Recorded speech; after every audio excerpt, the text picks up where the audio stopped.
This ABC15 Flash Briefing is sponsored by Sanderson Ford. All roads lead to Sanderson Ford. Hello, I'm Megan Thompson with your afternoon update now from ABC15 Arizona. Temperatures, they are ramping back up, and tragically, we know the heat is deadly. Today, we do expect to get new numbers from Maricopa County Department of Health on the number of heat-related deaths this summer. At last check, 249 deaths are under review. The county does want feedback from the community about cooling stations and ways to reduce heat-related illness and deaths. A survey is open through the end of the month on the maricopa.gov website. Some of the country's major pharmacy chains are urging people to schedule their vaccines now before the fall begins. CVS taking appointments for the flu shot and plans to offer the new RSV vaccine and COVID-19 booster. Walgreens will also have all three available. The government is recommending people 60 and older get the RSV vaccine. The number of cases much higher than previous years, with more than 39,000 cases of flu this season.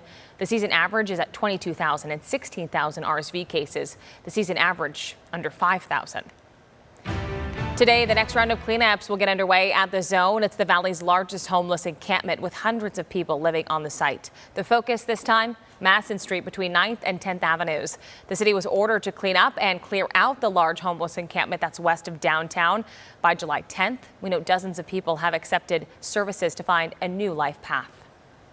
Let's turn to the state capitol now, as rental tax is now a thing of the past across the state after Governor Katie Hobbs signed one of the last bills of the legislative session yesterday. It will save tenants money, but it will also cost 75 cities and towns across Arizona $230 million. Most of that money is earmarked for public safety. The governor's signature on this was considered part of the deal to pass the transportation tax. I know there may be some deal making involved in that, but that doesn't lessen our disappointment, and we're going to need to work with the governor and with the legislature next year to find ways to replace this critical revenue that is going to hamstring cities in our ability to provide a safe community. Mesa Mayor John Giles says eliminating the rental tax will cost Mesa $22 million. A social media giant facing claims that allowed third-party access to millions of users' data, all without their permission. Now the company may owe you some money. Our Let Joe Know team showing us the steps you need to take if you want to cash in.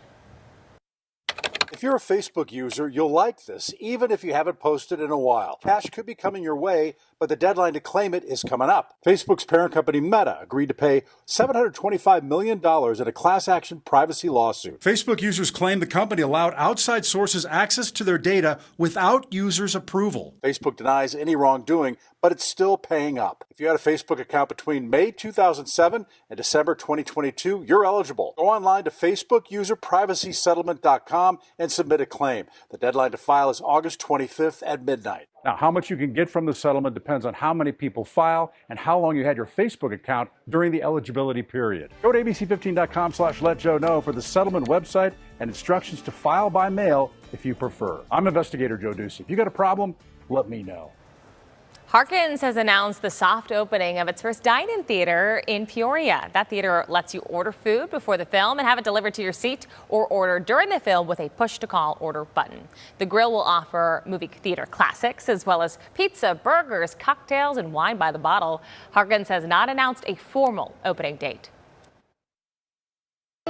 Time for your most accurate forecast. I'm meteorologist Iris Hermosillo. We've got a limited chance for rain, mainly this morning. It's a slight chance for a few showers or an isolated thunderstorm that could roll through the valley. Otherwise, we're going to start to dry things out, and it's heating back up. The high today, 111 degrees. So after a short break from those 110 plus temperatures, we're going to be back up above 110 today. 110 out at Lake Havasu, too, with 80s and 90s for highs across northern Arizona. Then we're switching into weather action mode by Friday and through the weekend as we see a new excessive heat warning in effect. Highs will range from 115 to 116 Friday, Saturday, and Sunday, and those could be record challenging temperatures too, possibly setting new record highs by Saturday and on Sunday with that hot weather. Those overnight lows will continue to drop into the upper 80s to low 90s, and it's going to stay hot into early next week too. For northern Arizona, a chance for scattered showers and storms today, lingering chances tomorrow. Then we're drying out up north too through the weekend with highs inching into those upper 80s in Flagstaff. Rain chances return up north early next week.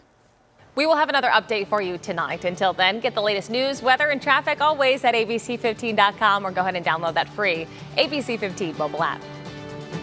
This ABC15 Flash Briefing is sponsored by Sanderson Ford. All roads lead to Sanderson Ford.